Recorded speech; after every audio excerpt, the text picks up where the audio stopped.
The following Women's Spaces show was recorded on Monday, August 29th, 2022.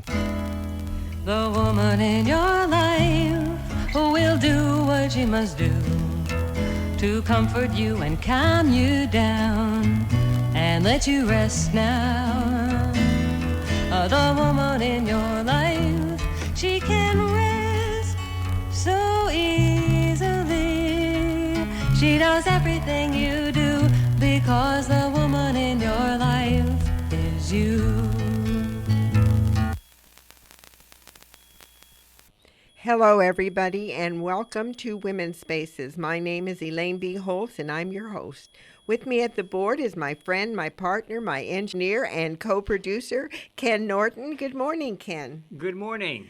Oh, it's a beautiful day here in Sonoma County, and I'm so excited about the show this morning. Joining me on the phone will be Rosita Stevens-Holsey, who is a dynamic educator, writer, activist, and the niece of attorney, civil rights activist, poet, and one of the co-founders of the National Organization of Women Now, Dr. Pauli Murray. We'll be talking about her Aunt Pauli, who contributed so much during the civil rights and women's movement. You know, it's very interesting that when I think of Dr. Pauli Murray, who was one of the co-founders of the National Organization for Women, it just gives me a chill to think about it, a woman of color who contributed so much to the women's movement. And actually, I want to remind folks out there that we actually have a chapter here in Sonoma County of the National Organization for Women, the Sonoma County chapter, and I encourage people to go on their website, to go on their Facebook page, find out about them, and support this very, very important organization. And this morning, I am dedicating this particular show to Reverend Dr. Pauli Murray and all women of color. This month, on August 26, we actually celebrated 102 years since the ratification of the 19th Amendment to the Constitution of the United States of America, which gave women the right to vote. And I like to change that. We may have gotten the right to vote, but as far as I'm concerned, we actually won the right to vote, struggling for 72 years before we got the vote, actually. Please note, not all suffragettes at that time were white middle-class women. 5 predominant black women who fought for the 19th Amendment were very involved. And these women had the double challenge of fighting both gender and the racial stereotypes. And, it was very interesting. They actually had groups of black suffragettes that were really supporting all the other suffragettes. And there was, if you watch a movie called Iron-Jawed Angels, it's very interesting. You see a little scene there with Ida B. Wells, and you get a feeling. Ida B. Wells was also a black activist. In fact, she was one of the women that went into the Deep South to report on some of the lynchings that were happening. Can you imagine the courage that takes? I mean, she is actually one of my heroes. So these women had the double challenge, like I said, of fighting both gender and racial stereotypes. And I just want to call out their names. I want to give them some acknowledgement. Frances Ellen Walker Harper, who was a wonderful writer. Mary Ann Shadd Carey. She was born in 1823 and made her transition in 1893. She never even got to see that we won the rights to vote. Mary Church Terrell was born in 1863 and passed away in 1954. Nannie Helen Burroughs, 1879, when she was born and passed away in 1961.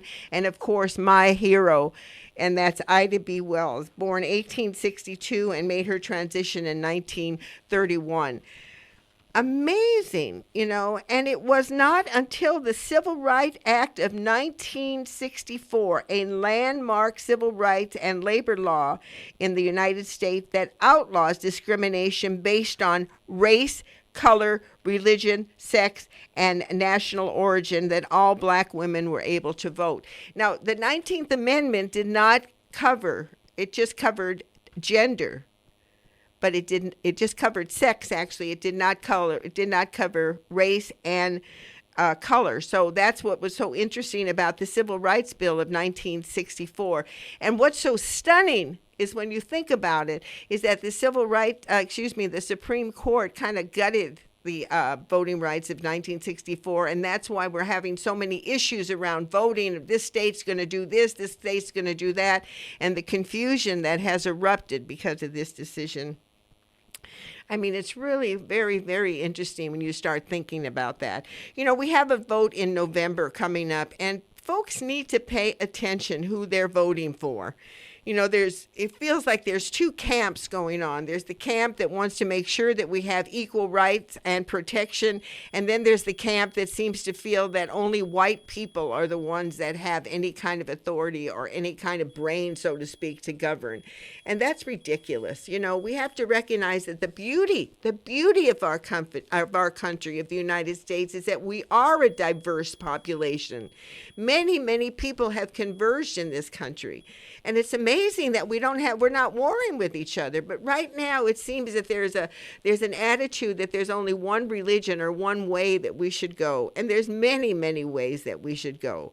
And I'm sure many of you can relate to that, because we all have different ideas. Some people are Catholic, some people are Jewish, some people are Protestant, some people are atheists, some people are agnostics. I mean, we have a whole variety of religions and ways of thinking about what this whole universe, what this life is all about. When you get to be my age, you start questioning, you start to say, wait a minute, is it really going to come to an end? What's this great mystery that we live in? What is it all about? And that's what religion tries to do for us. It tries to sort out things, try to give us an idea that we are more than just this walking being, that maybe we have a spiritual connection, that maybe there is a higher power or a God. And the good news is that we can pray and maybe ask for things. Ken and I just have one experience after another where it shows that the universe is a very friendly place to live. And we all need to learn to get together and learn to live together and get along together and appreciate each other for what we bring to the table. We went out to a Vietnamese restaurant for Ken's birthday, and we were so in awe of the wonderful food, and we thought, my goodness, if there were not Vietnamese people in this country, we would not be sitting having this wonderful soup that they have a way of making. So there's all kinds of positive things that happen when you integrate people the way we have in this country, but it feels like there's a force around us that says, oh no, there's only one race that's superior. Well, that's garbage. We are all one. We are all part of God's plan, and we have to look at that and start living that way and start living up to the principles that we are preaching. Living up to the principles that we are preaching. One of the principles is, now thou shalt not bear false witness, and there's lots of lying going on. Another principle is, blessed are the peacemakers. But we don't have peace on this planet. We're still at war. I mean, there's all kinds of wars going on in the planet today. Not only the war against people, but just generally wars where people are dropping bombs all over the place. I mean, it's just agitating. And as a woman, as a mother, as a grandmother, and as a great-grandmother, I say take a time out. Let's start working for peace. It's so amazing to me that every time there's a budget comes up and it's about war, it takes 5 minutes and they say, okay, another $1 billion this way, another $1 billion that way. But bring up a health plan? Oh, my goodness, debating for months. I mean, doesn't make much sense to me. Well, today's the last Monday of the month, and generally we do the pledge, but I'm gonna be doing something a little bit different. What I'm going to do is I decided that instead of ending the month with the pledge, I think we should begin the month with the pledge. So I'm going to start doing it the first Monday of the month. But I'd never give up our section on Our History is Our Strength, and let's just talk about that a little bit. On August 28th, this is August 29th, so yesterday, Sunday, was August 28th, but on August 28th, 1963, more than 250,000 people gathered for a march on Washington, D.C. to listen to Martin Luther King Jr.'s famous I Have a Dream speech. One of the favorite quotes from that speech was, which is also my dream, and I want to quote that, I have a dream that my 4 little children will one day live in a nation where they will not be judged by the color of their skin, but by the content of their character. What a beautiful thought, don't you think? I have a dream that my 4 little children will one day live in a nation where they will not be judged by the color of their skin, but by the content of their character. What a beautiful thought, by the contact of their character.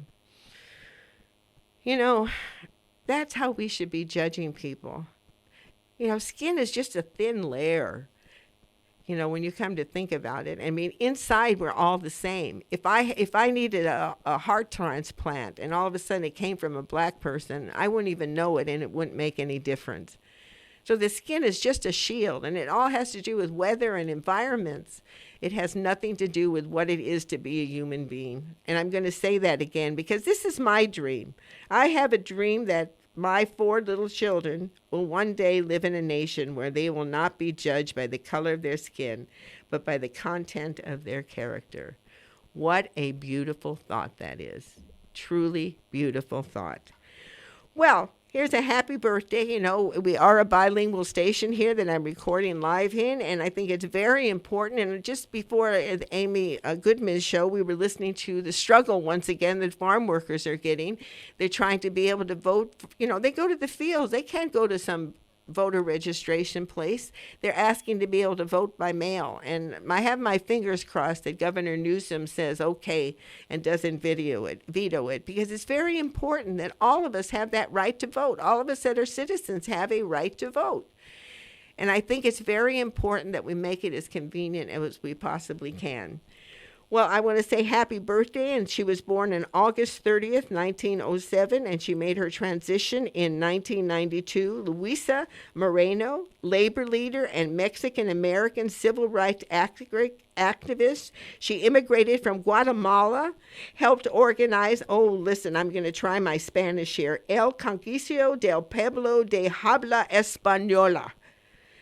Spanish-speaking People's Congress in 1938. She worked for the United Cannery, Agricultural, Packing, and Allied Workers of America, UCAPAWA. Oh, happy birthday, Luisa Moreno. What an accomplishment this woman had.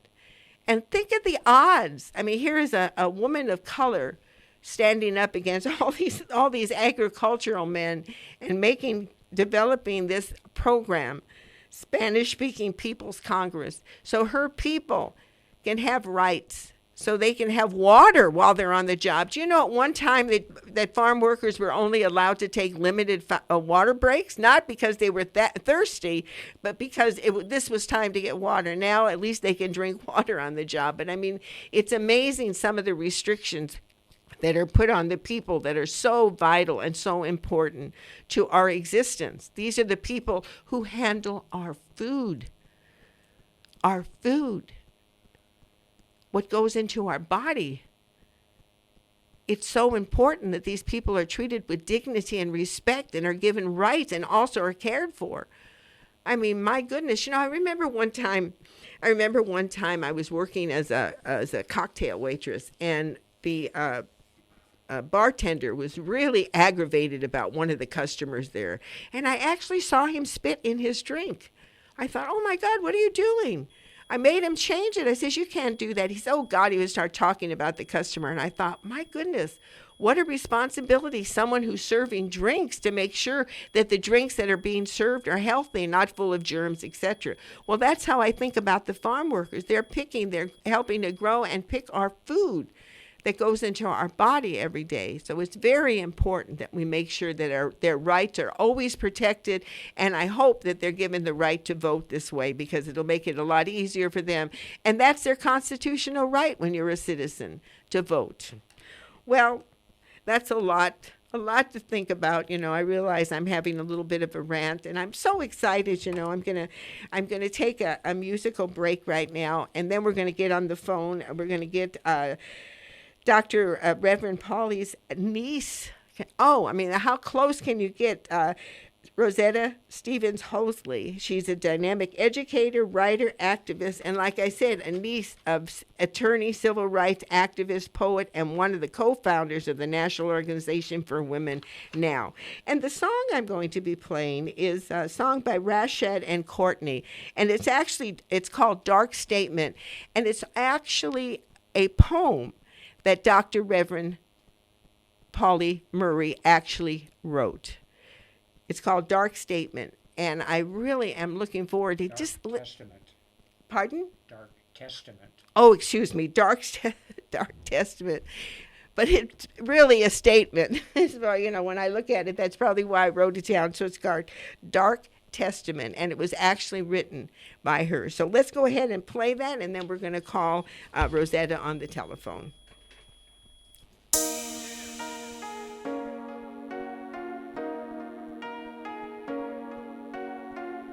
Hope is a crushed stalk between clenched fingers. Hope is a bird's wing broken by a stone. Hope is a word in a tuneless ditty, a word whispered with the wind, a dream of 40 acres and a mule, a cabin of one's own and a moment to rest. A name and a place for one's children and children's children at last. Hope is a song in a weary throat. Give me a song of hope and a world where I can sing it. Give me a song of faith and a people to believe in it. Give me a song of kindliness and a country where I can live it. Give me a song of hope and love and a brown girl's heart to hear it.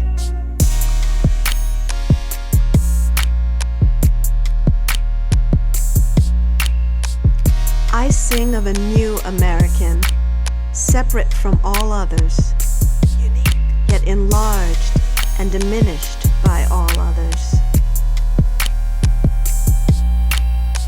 I am the child of kings and serfs, freemen and slaves, having neither superiors nor inferiors, progeny of all colors, all cultures, all systems, all beliefs. I have been enslaved, yet my spirit is unbound. I have been cast aside, but I sparkle in the darkness. I have been slain, but live on in the rivers of history. I seek no conquest, no wealth, no power, no revenge. I seek only discovery of the illimitable heights and depths of my own being.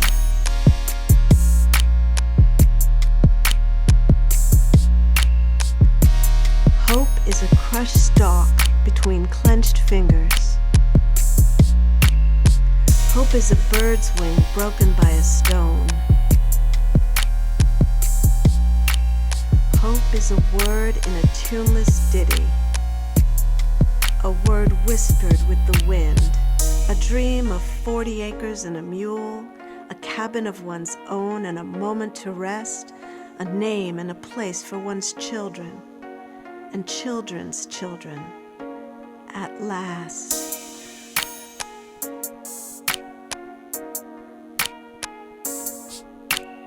Hope is a song in a weary throat.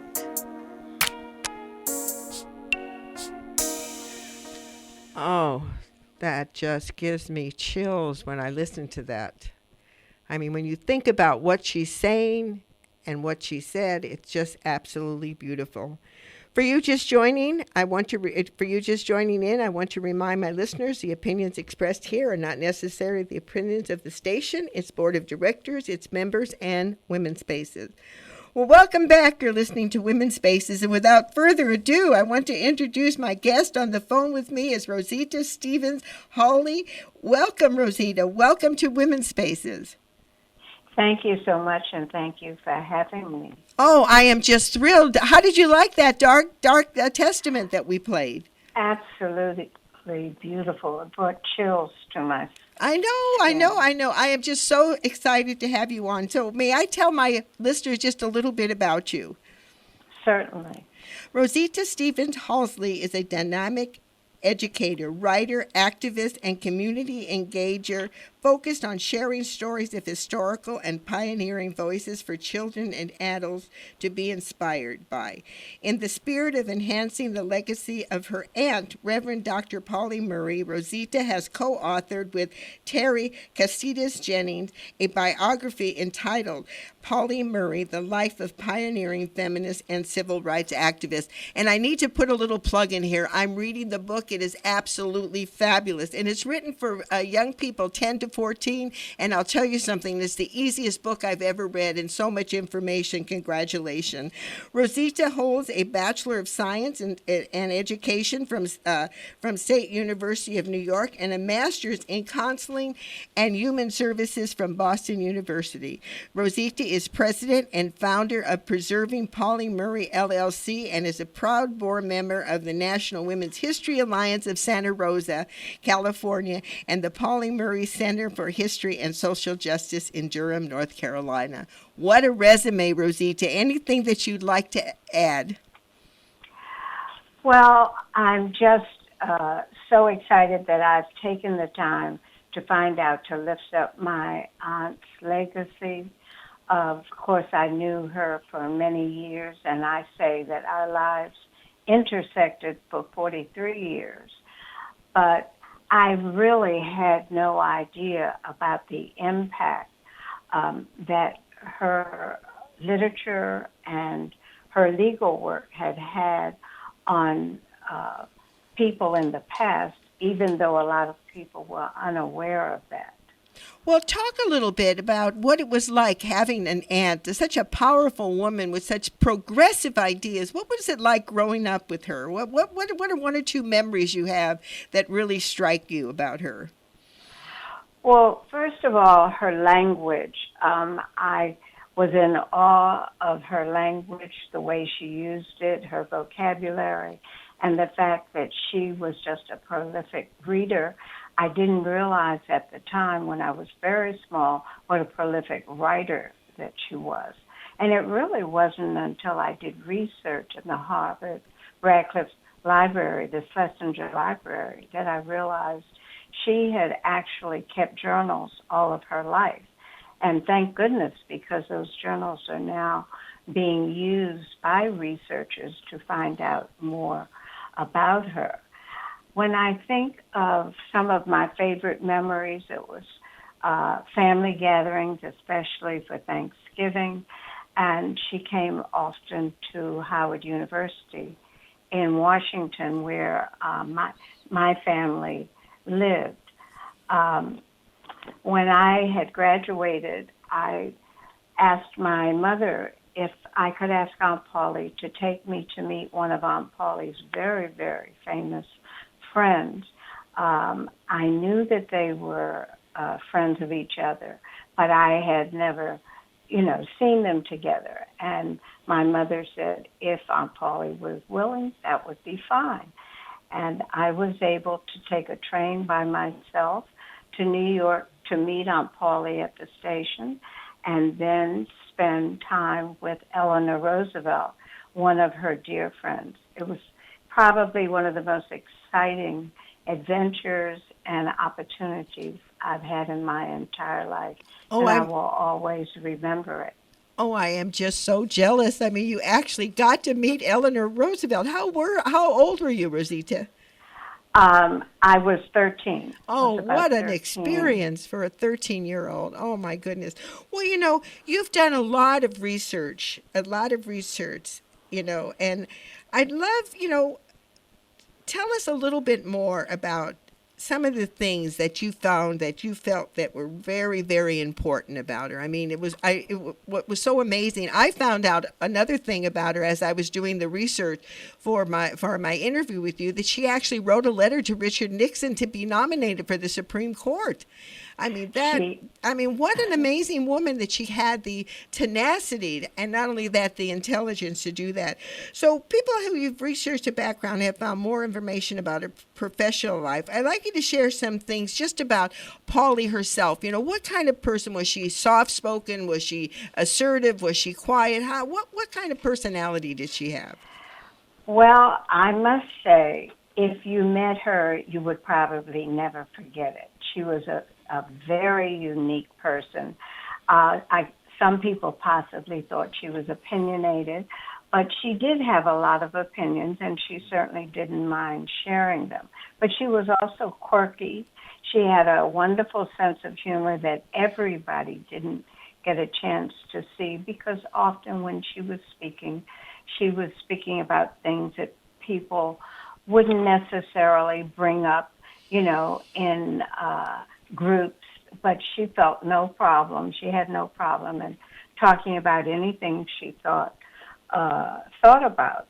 And she was stubborn in a sense, but this, I believe, kept her going throughout her life, because one of the things that I learned that I really had no idea about was the fact that she was often near the poverty level.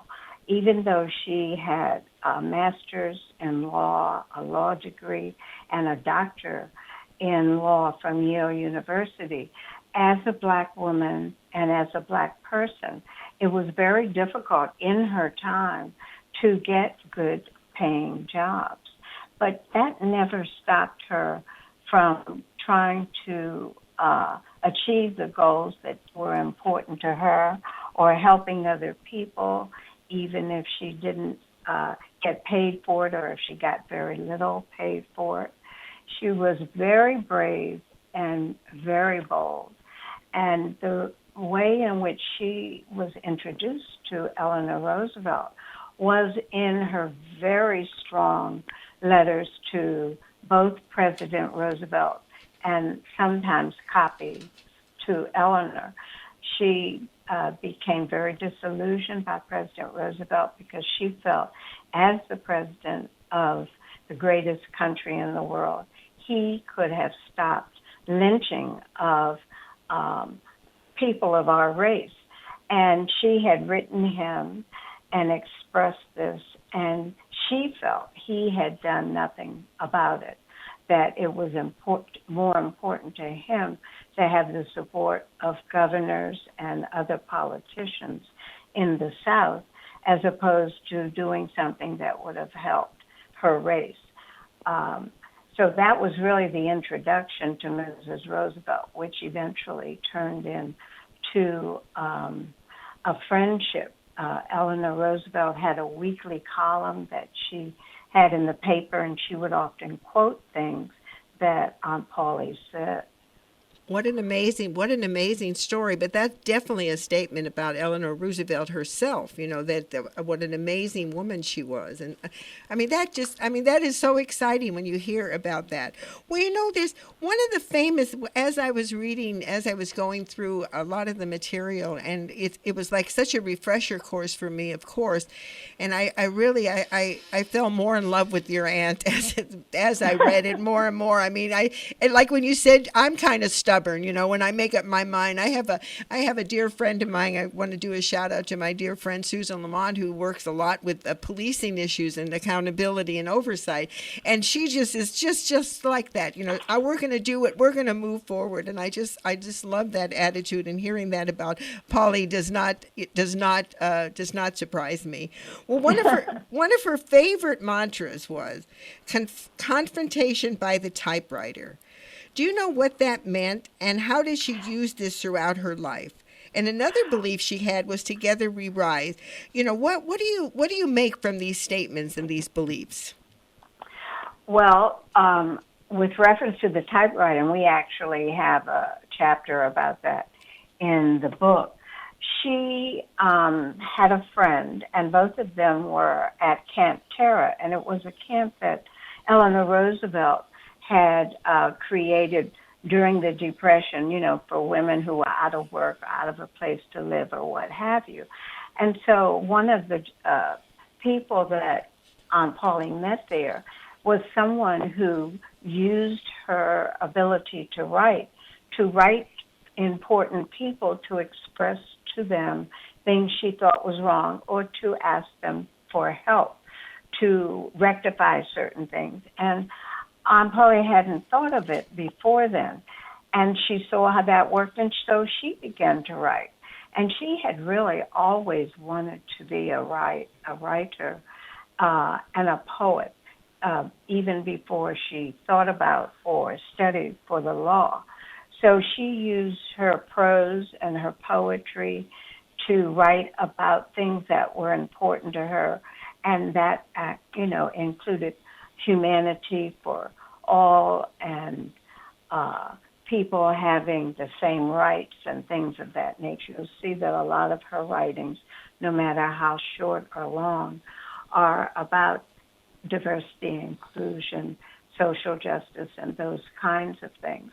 So she began to write about things that she wanted to point out to important people.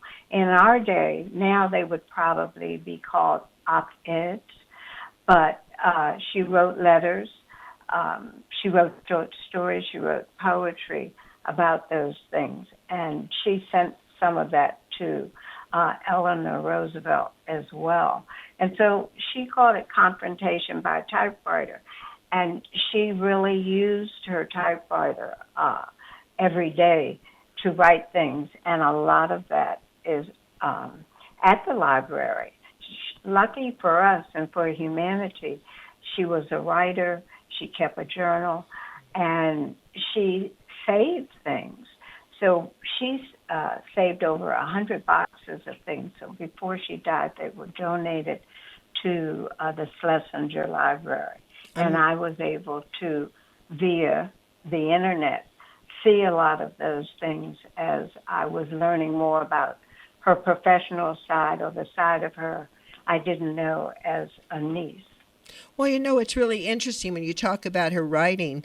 One of the things that I found so fascinating was that when Thurgood Marshall wrote the brief on separate but equal, actually he got that information. He found one of the writings of Dr. Pauli Murray, and actually used that as a reference, which was amazing. And unfortunately, she never got credit for that, but it became a known issue. And also with Judge Ginsburg, that also she helped write several of her briefs, and Judge Ginsburg actually gave her credit, which was amazing.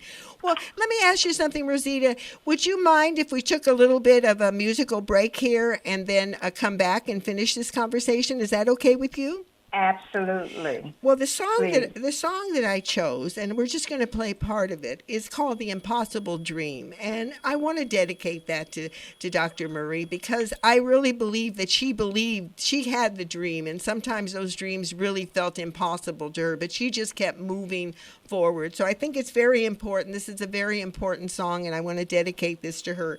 And it's sung by a woman by the name of Julie Rogers. And when I return, I will continue my conversation with Rosita Stevens-Holsey, niece of attorney, civil rights, women activist, poet, and one of the co-founders of the National Organization for Women, Dr. Pauli Murray. And also, must say, Rosita, you have a resume in your own right, so congratulations to you for getting all that education. It's very inspiring when I read things about women like yourself. So let's go ahead and let's play that, just a little portion, Ken.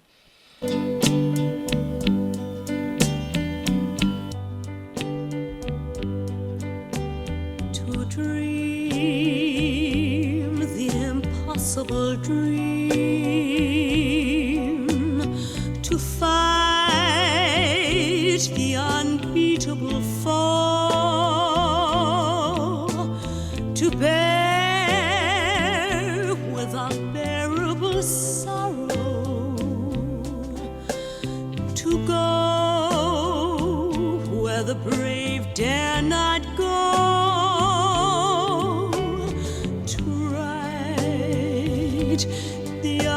unrightable wrong, to love pure and chaste from afar, to try when your arms are too weary to reach the unreachable star. This is my quest to follow that star,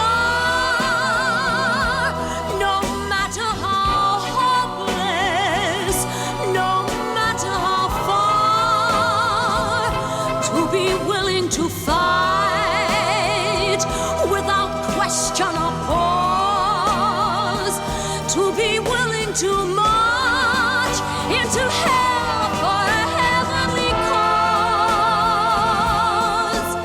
And I know if I'll only be true to this glorious quest, that my heart will lie peaceful and calm when I'm laid to my rest. And the world will be better for this, that one man scorned and covered with scars did strive with his last ounce of courage to reach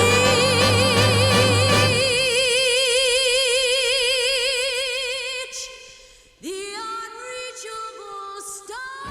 Oh, that song gives me the chills. Well, welcome back. You're listening to Women's Spaces, and I'm your host, Elaine B. Holtz, and I'm continuing my conversation with Rosita Stevens-Holsey, niece of attorney, civil rights activist, poet, and one of the co-founders of the National Organization for Women, Reverend Dr. Pauli Murray. Rosita, did you get a chill from that song? I did. I mean, if that wasn't the perfect song for Pauli, I mean, my God. If that wasn't her life, That's true. you know, if we did, well, you know, with So it was written about her. I swear when I read it, when I listened to it the second time last night, I said, "Oh my God, it just made me cry." Well, of all the amazing things that Dr. Murray accomplished, what for you were the two most important things, and what impact did they have? Let me share one and tell you. I'll try to make this story quick. When Aunt Pauli went to Howard, she thought because it was founded for black students, and many of the students, most of the students at the time, were of her race, that it would be a better environment than what she had come up with in Durham, North Carolina, and even some of the problems she had in New York. And as you mentioned about board versus the Board of Education, in law school, the top student was the presided over the Court of Peers. She was so disappointed because when she would make suggestions or give her opinion about legal questions and what happened in the class, the boys, and they were all male when she was in class, would make fun of her, and even oftentimes the professors would. So she had the top grades in the class in her junior year, but because she was female, they would not let her preside over the Court of Peers. Then in her senior year, she was also the top student. So they finally relinquished and let her preside over that. Then in order to graduate, each of them had to write a brief about something. And you mentioned it before. Her brief was basically about separate but equal, and why that didn't work, and a new spin on how it could be approached. when she turned it into her professor, Spotswood Robinson, you know, he graded it, gave her an A, and put it in his desk. And as you mentioned, it was about 10 years later when the NAACP attorneys were preparing to go before the Supreme Court, and Spotswood Robinson was one of, I think, about 6 heavy hitter attorneys who were working on it. And he remembered on Pauli's paper.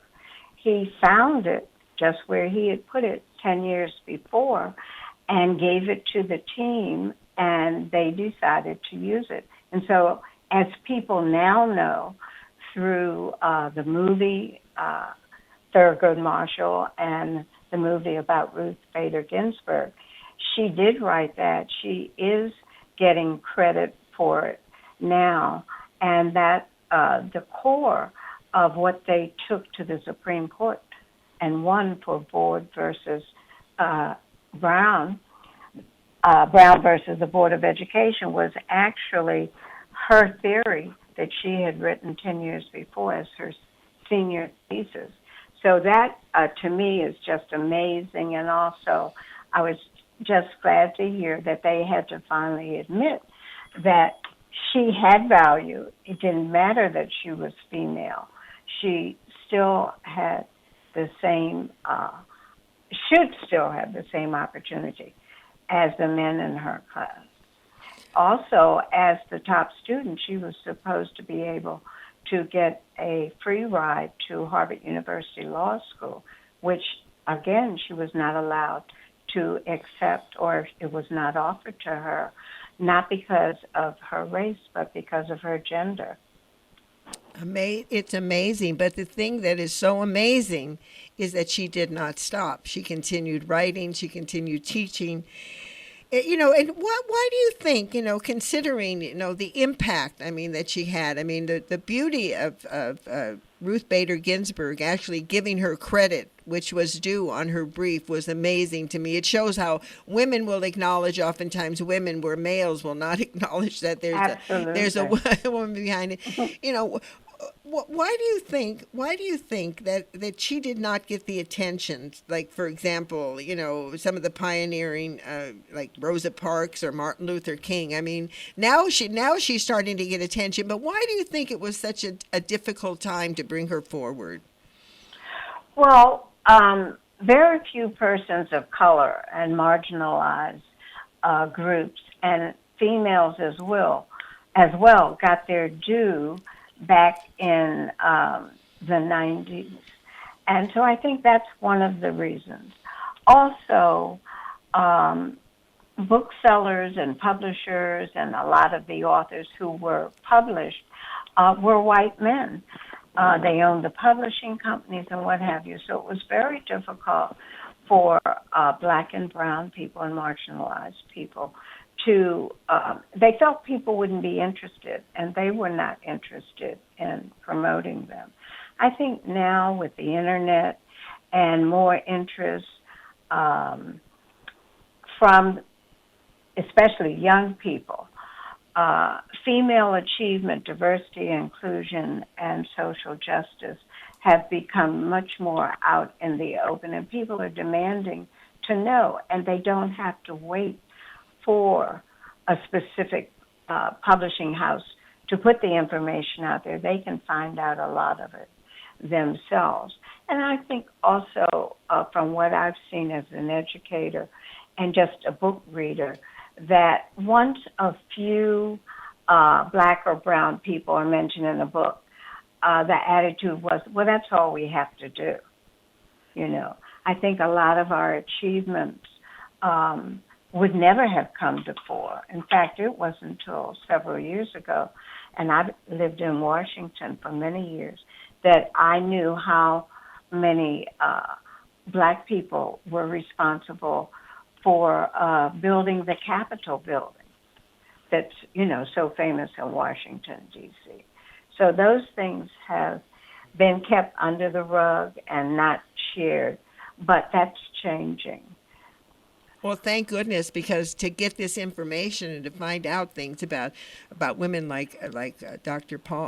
Murray is amazing. And she's one of my heroes. I have two heroes. One is Dr. Pauli Murray, and one is Ida B. Wells. And whenever I get stuck, or I get fearful, or I get nervous, I just tune to them, and I say, hey, if you can do it, I can do it. I have a little more privilege that you did at your time, so what am I balking about? So, I mean, it's just, it's true. When you think about it, I mean, these women, against all odds, I mean, when you walk into the room and there's your color skin, you can't shed it. It's a major accomplishment for these women, what they did, and we need to know more and more about them.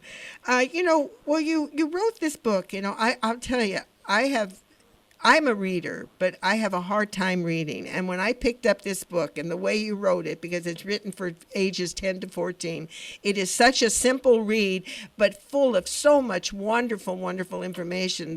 The first thing that when you open it up and she talks about her childhood, and you talk about, the one-room schoolhouse and the fact how they got the used books and all that, all of a sudden I had a bigger understanding of what was the motivation for her writing the brief on Separate but Equal. I mean, she lived that experience.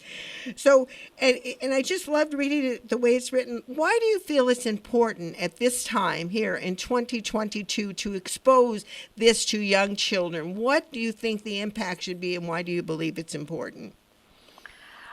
Well, even before some of the political things that have happened in the past, 4 to 6 years, it's so important with young children when they're so interested in school and interested in learning, and they're like little sponges that you can share information with. They're so inquisitive that this is absolutely the proper time to not only share information that they normally would get, but to make them aware of other cultures and how people are different, and yet we're all similar in many ways, and most of us want the same things in life.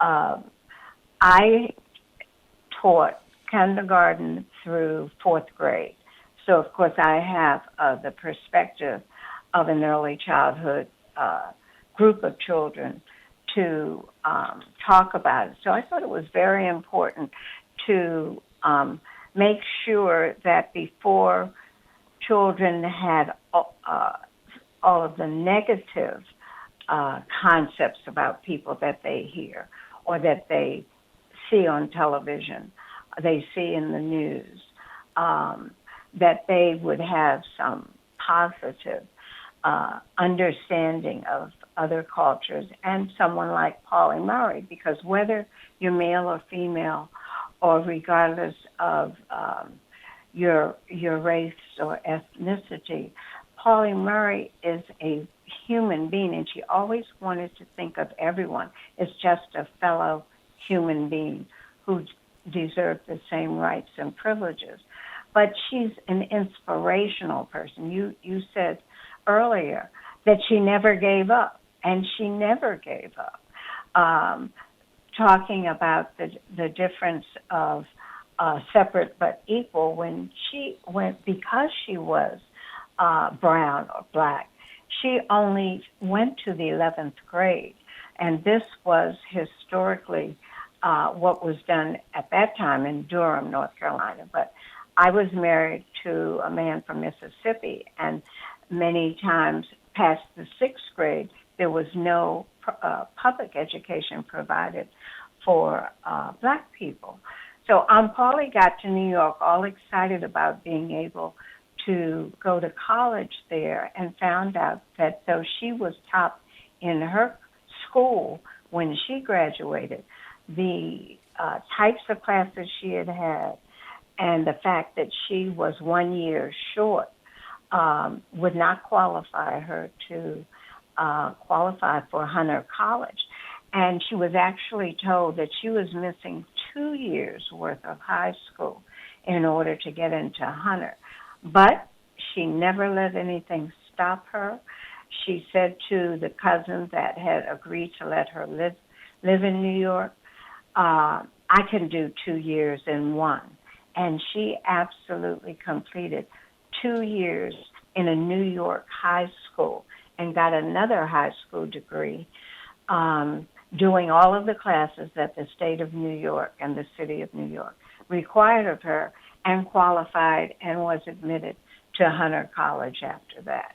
So she has always been that type of person. Say no to her, and I think that gave her more drive to want to show you that she could do it.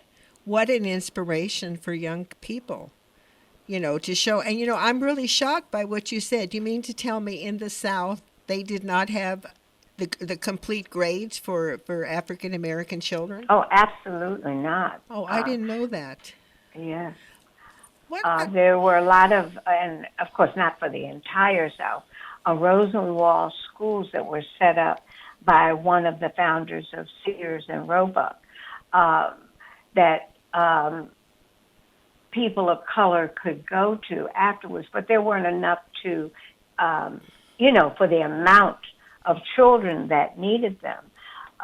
Also, a lot of people tried to start up special schools or schools affiliated with churches in order for black people to go to. But what often happened due to the economic situation of black and brown people was that they would begin to work in the fields with their parents or get menial jobs to help their parents survive. Well, people don't realize, people don't appreciate or recognize the struggle to get education that people of color have in the past. I mean, they don't understand what an accomplishment it was. I mean, just the fact that coming out of slavery, during the time of the slavery, they were not allowed to even be able to read or write. I mean, so when you think about it, there's that saying, you've come a long way, baby, and we still have a long way to go. Don't get me wrong, I mean, and I really believe that it's in the hands of the women, because we give birth to life. We bring the children into the world.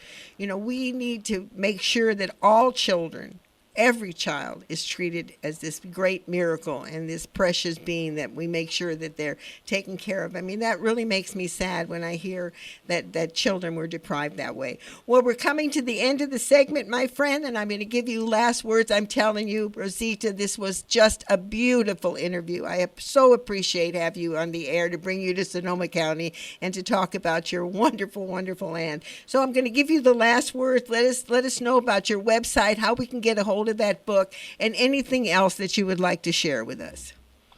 Well, thank you so much. So the name of our book, which actually came out on March 2nd on my 80th birthday. Well, you're a Pisces? You're a Pisces? Yes, I am. So am I, March 18th. Oh, fantastic. That's why we get along so well. And the book is called, again, Pauli Murray, The Life of a Pioneering Feminist and Civil Rights Activist. It can be purchased at Barnes & Noble, Amazon, Indie Books, Books A Million, and hopefully in many small, bookshops. If you come to any of my social media sites, they're called Preserving Pauli Murray. That's my Facebook, my Instagram, and my website's names. If you'd like to reach me by email, you can reach me at preservingpaulymurray@gmail.com. And I would love to hear from people who've actually read the book, like Elaine. Whether you have questions for me or comments, or you want to challenge something, I would just love to hear what you thought about the book. The reason I started my LLC, Preserving Pauli Murray, is because for the rest of my life, I hope to be successful in getting my book and Terry's book and other books about Pauli Murray into classrooms, as long as she's one of the people that they learn about hopefully not just during Black History Month or Women's History Month, but that others like her, brown and Black people, become included in the regular history books, social studies books, and English books, any book, anywhere that you, anything that you want to teach your child, you can probably find heroes and sheroes that you could use in the curriculum. And many of us have. We've had to devise our own curriculum items to be able to present minorities to all children. Rosita, thank you so much for this wonderful, wonderful interview. We've just ran out of time. Thank you so much, and I can't thank you enough. You're quite welcome, and thank you for the opportunity. Oh, I just loved every moment of it. Well, folks, that's it for our show. A special thank you to Rosita Stevens-Holsey, dynamic educator, writer, activist, and niece of attorney, civil rights activist, poet, and one of the co-founders of the National Organization for Women now, Reverend Dr. Pauli Murray. Remember, our children are the future, and it is important to get involved. The very least one can do is register to vote and then vote. This is Elaine B. Holtz. You've been listening to Women's Spaces. Remember, our children are the future. Thank you so much for listening, and I look forward to being with you the next time. And who will surely make you stronger? Joy that is coming to you. If not a woman in your life, she's someone to pursue. She's patient and she's waiting, and she'll take you home now. The woman in your life, she can wait so easily. Because the woman in your life is you. Because the woman in your life, the woman in your life, the woman in your life is you. The previous Women's Spaces show was recorded on Monday, August 29th, 2022.